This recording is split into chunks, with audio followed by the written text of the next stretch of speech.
मेरे प्यारे बच्चों, हम यहाँ पर सिंपल हार्मोनिक मोशन की बात कर रहे हो। लास्ट लेक्चर में हमने डिस्प्लेसमेंट का इक्वेशन देखा।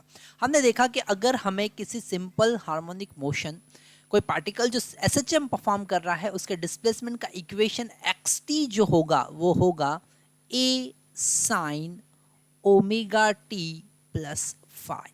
ओके, अब यहाँ पर ये इक्वेशन कैसे आया वो हमने देखा था, पर यहाँ पर ये जो फेज डिफरेंस फाई है इसे और अच्छे से समझना पड़ेगा। और इसको समझने के लिए हम फेजर डायग्राम का यूज करते हैं, और फेजर डायग्राम में हम सर्कुलर मोशन का यूज करते हैं। तो यहाँ पर एसएचएम और सर्कुलर मोशन में क्या कोरिलेशन है वो हम देखने वाले हैं। आज हम बात करेंगे कैसे हम एसएचएम को with the help of circular motion समझ सकते हैं, और हम देखेंगे कि ये फेजर डायग्राम जो है वो कैसे हमारी हेल्प करता है क्वेश्चन को समझने के लिए।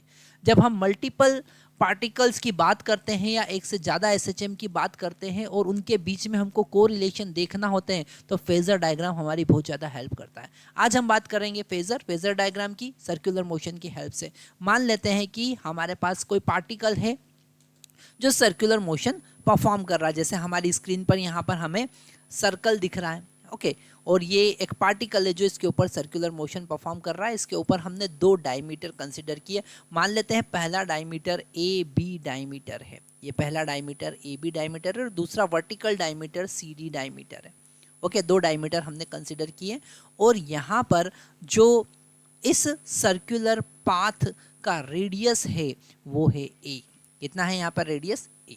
ओके, अब मान लेते हैं कोई पार्टिकल जो है वो t इक्वल टू 0 पे b से स्टार्ट करता है। t इक्वल टू 0 पे कहाँ से स्टार्ट करता है? b पॉइंट से स्टार्ट करता है, यहाँ से स्टार्ट करता है, और वो यहाँ पर थीटा एंगल चल लेता है। कितना एंगल कवर कर लेता है? Theta angle. तो यहाँ पर t इक्वल टू t पर वो पहुँच गया t टाइम के बाद में, ठीक है। अच्छा, इस सर्कुलर मोशन का जो ओमेगा है, ठीक है, ओमेगा का क्या मतलब होता है? ओमेगा का मतलब होता है angle divided by time, angular velocity. Omega का क्या मतलब होता है? सर्कुलर मोशन में इसका मतलब होता है एंगुलर वेलोसिटी, मतलब यूनिटी टाइम में कितना एंगल चला, angle displace in unity time, angular velocity. Okay, तो यहाँ से थीटा को हम लिख सकते हैं ओमेगा टी। क्या लिख सकते हैं? थीटा को लिख सकते हैं ओमेगा टी, मतलब ओमेगा टी टाइम में ओमेगा टी थीटा एंगल वो चला, ठीक है। अब यहाँ पर थोड़े से इस कॉन्सेप्ट को हम बिल्कुल चेंज करने वाले हैं। अब यहाँ पर हम एसएचएम इंट्रोड्यूस करने वाले हैं, ओके। और यहाँ पर ये जो पॉइंट P है, इससे हमने एक परपेंडिकुलर ड्रॉ किया इस डायमीटर पर, और वो फुट ऑफ परपेंडिकुलर मान लेते आया है P1। ऐसे ही एक फुट ऑफ परपेंडिकुलर हमने ड्रॉ किया है वर्टिकल डायमीटर पर, ओके, वर्टिकल डायमीटर पर जो पॉइंट आया है P2। तो अगर हम इस P1 का पोजीशन देखें, ठीक है, अगर हम बात करें position of P1, position of P1 के पोजीशन की बात करें, तो यहाँ पर पोजीशन क्या होगी? t इक्वल टू 0 पे क्या था? a, पर t इक्वल टू t पे क्या होगी? वो होगी ये रेडियस a और उसका कंपोनेंट a cos थीटा। तो आप लिख सकते हैं x equal to a cos theta, और थीटा को क्या लिख सकते हैं? थीटा को लिख सकते हैं ओमेगा टी। तो ये हो गया a cos omega T, okay. अब यहाँ पर इस इक्वेशन को हम देखेंगे तो हमको पता चलेगा कि ये कहीं ना कहीं एसएचएम का इक्वेशन है जो हमने।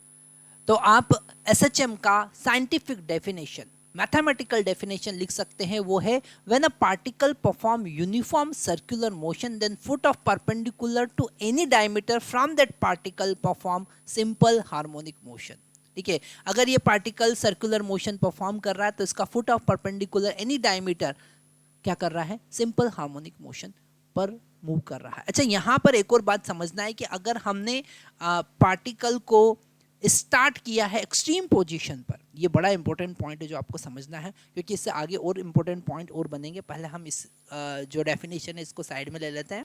तो यहाँ पर हमने क्या देखा? अगर वो एक्सट्रीम पोजीशन से स्टार्ट कर रहा है, इसी की बात अगर वो सी से स्टार्ट कर रहा होगा, अगर वो सी से स्टार्ट कर रहा होगा, पार्टिकल जो है वो यहाँ से बी से स्टार्ट किया है, पर अगर हम ऐसे फुट ऑफ परपेंडिकुलर की बात करें जो वर्टिकल डायमीटर पर है, ठीक है, हम बात करें foot of perpendicular on vertical diameter, ये जो हमने लिखा फुट ऑफ, ये P2 जो है वो foot of perpendicular on vertical diameter, vertical diameter, ठीक है। अच्छा, यहाँ पर जब वो वर्टिकल डायमीटर इस P2 की बात करेंगे, है ना, तो जब ये पार्टिकल t इक्वल टू 0 पर यहाँ पर होगा तो foot of perpendicular mean position पे होगा। जब पार्टिकल एक्सट्रीम पोजीशन C पे पहुंचेगा तो foot of perpendicular extreme position पे पहुंच जाएगा। मतलब कि जब पार्टिकल सर्कुलर मोशन परफॉर्म कर रहा है और B से स्टार्ट करेगा तो वो पार्टिकल जो वर्टिकल डायमीटर पर हमने फुट ऑफ परपेंडिकुलर देखा है वो कैसा, कहाँ से स्टार्ट करेगा, मीन पोजीशन से स्टार्ट करेगा। पर वहीं अगर आपने हॉरिजॉन्टल डायमीटर पर देखा तो वो एक्सट्रीम पोजीशन से स्टार्ट करेगा। तो यहाँ पर कुछ पॉइंट आपको लिख लेना है, बड़े इंपॉर्टेंट पॉइंट है जो ध्यान से समझना है ना। जब particle start from mean position तो आप लिखेंगे y is equal to a sine omega t, और जब वो एक्सट्रीम पोजीशन से स्टार्ट करेगा तो लिखेंगे y इज इक्वल टू या x is equal to a cos omega t. तो ये है, it is start from extreme position से स्टार्ट करेगा तो आपको लिखना है a cos ओमेगा टी। और अगर स्टार्ट कर रहा है मीन पोजीशन से, स्टार्ट फ्रॉम मीन पोजीशन, अगर मीन पोजीशन से स्टार्ट कर रहा है तो आप लिख सकते हैं a साइन ओमेगा टी। ऐसा क्यों होता है और कैसे साइन का कॉस बना वो भी हम समझने वाले हैं, क्योंकि जनरल इक्वेशन तो हमने देखा था xt is equal to a sine omega T plus phi, पर वो कैसे चेंज हुआ, क्यों हुआ, वो तो हमने समझा। पर वहाँ पर फाई का क्या रोल है, फाई कैसे चेंज हो रहा है, इनिशियल फेज कैसे चेंज हो रहा है, हम समझेंगे। हम यहाँ पर ये भी समझने वाले हैं कि क्यों, कब हम साइन ओमेगा टी यूज़ करेंगे या कॉस ओमेगा टी यूज़ करेंगे। जनरल इक्वेशन में तो आप साइन यूज़ कर रहे हैं, पर सडनली जैसे ही आपने एक्सट्रीम पोजीशन से स्टार्ट किया तो वहाँ पर फेज में क्या चेंज आया और साइन का कॉस कैसे बना वो हम देखने वाले हैं। तो यहाँ पर हमने जनरल इक्वेशन को वापस से समझा, हमने फेजर डायग्राम को समझा। ये जो हम रेडियस मूव कर रहा है इसको हम कहेंगे फेजर ऑफ एसएचएम। क्या कहेंगे, फेजर ऑफ एसएचएम, एसएचएम का फेजर। तो जैसे जैसे वो पार्टिकल एसएचएम परफॉर्म कर रहा है उसका फेजर सर्कुलर मोशन परफॉर्म कर रहा है, तो अपोजिट डायरेक्शन में भी हम लिख सकते हैं। अब यहाँ पर हमारा मैथमेटिकल जो कॉन्सेप्ट है वो चेंज हो गया। हम लिखेंगे कि अगर कोई पार्टिकल सर्कुलर मोशन अगर कोई पार्टिकल एसएचएम परफॉर्म कर रहा है तो उसका फेजर जो है वो सर्कुलर मोशन परफॉर्म करेगा, और फेजर क्या है, सर्कुलर पाथ, ठीक है। तो यहाँ पर हमने फेजर डायग्राम देखा। अब हम यहाँ पर एक और छोटा सा कॉन्सेप्ट देख रहे हैं, हम यहाँ पर इनिशियल फेज के कॉन्सेप्ट को समझेंगे, ठीक है। यहाँ पर अगर हम इस पूरे कॉन्सेप्ट को एक और तरीके से समझने की कोशिश करें, है ना, कि ये सारा सब कुछ आपको लिख लेना है, मैं अभी रब कर रहा हूँ ये, और थोड़ा सा एक और हम कॉन्सेप्ट यहाँ पर समझेंगे, एक प्रैक्टिकल एनालिसिस हम करके देखेंगे, ठीक है। तो ये सारी चीज़ें हम यहाँ पर रब कर रहे हैं, 2 मिनट हम ब्रेक लेंगे और उसके बाद में फिर स्टार्ट करते हैं। अब यहाँ पर हमने क्या देखा, हमने देखा इसके साथ में ये सर्कुलर मोशन। सबसे पहले तो आप याद रखिए कि एक पार्टिकल है जो सर्कुलर मोशन परफॉर्म कर रहा है, ठीक है। ये जो हमारा येलो कलर का पाथ है वो सर्कुलर पाथ है जिसके ऊपर कोई पार्टिकल मूव कर रहा है, पर उसके साथ में ही हमने यहाँ पर एक ब्लॉक को एक स्प्रिंग से कनेक्ट कर दिया है, कुछ ऐसा, ठीक है, कुछ ऐसा जैसे यहाँ पे दिख रहा है। इक्विलिब्रियम पोजीशन, ये है मीन पोजीशन, ये है मीन पोजीशन जिसको हमने कहा इक्विलिब्रियम पोजीशन। वहाँ पर नेट फोर्स कितना है, 0 है, ठीक है। अब अगर हमने इसको स्ट्रेच किया, कहाँ तक, यहाँ तक, ठीक है, और इसे छोड़ दिया, तो जैसे जैसे या फिर हम इसे कंप्रेस करेंगे और छोड़ देंगे। यहाँ से हमने उसको इनिशियल वेलोसिटी दिया v0, ठीक है, और उसे छोड़ दिया, तो यहाँ पर वो t इक्वल टू 0 पर था जब हमने इनिशियल वेलोसिटी दिया। अब वो ऊपर मूव करेगा तो यहाँ पर ये जो फेजर है ये भी क्या करेगा, ऊपर मूव करेगा। जब ये पार्टिकल, अब हम यहाँ पर कलर चेंज कर लेते हैं, जब ये जो ब्लॉक है ये मान लेते हैं ऊपर y डिस्टेंस चला, ये y डिस्टेंस चला, ठीक है, मतलब ये जो फुट ऑफ परपेंडिकुलर है ये कितना हो गया, y हो गया, ठीक है, और एंगल कितना चला, ओमेगा टी, ठीक है, t इक्वल टू 0 पर यहाँ पर पहुँच गया। जैसे जैसे ये पार्टिकल, ये जो ब्लॉक है ऊपर मूव करेगा, वैसे वैसे ये जो फुट ऑफ परपेंडिकुलर है वो भी ऊपर मूव करेगा। मतलब इसके साथ समझ सकते हैं ये जो ब्लॉक है वो एसएचएम परफॉर्म कर रहा है और जो फुट ऑफ परपेंडिकुलर है वो भी एसएचएम परफॉर्म कर रहा है, और उसका फेजर जो है वो सर्कुलर पाथ पर मूव कर रहा है, ठीक है। आगे देखते हैं, अगर ये हम और आगे बढ़ते हैं तो यहाँ पर पहुँच गया और ये ब्लॉक जो है वो यहाँ पहुँच गया। ठीक है, अगर जब हम एक्सट्रीम पोजीशन की बात करेंगे तो ये ब्लॉक हाईएस्ट पॉइंट पे पहुंचा और उसका एम्पलीट्यूड ए हो गया, है ना। तो यहाँ पर फेजर डायग्राम को हम प्रैक्टिकली समझ सकते हैं। ठीक है, अगर वापस से मीन पोजीशन पे आया तो फिर उसका फेज जो एम्पलीट्यूड जो डिस्प्लेसमेंट हो गया वो जीरो हो गया और मीन पोजीशन पे आया, फिर एक्सट्रीम पोजीशन पे पहुंचेगा और ये एसएचएम परफॉर्म करेगा। तो यहाँ पर एसएचएम का इक्वेशन हमारा बना ए साइन ओमेगा टी।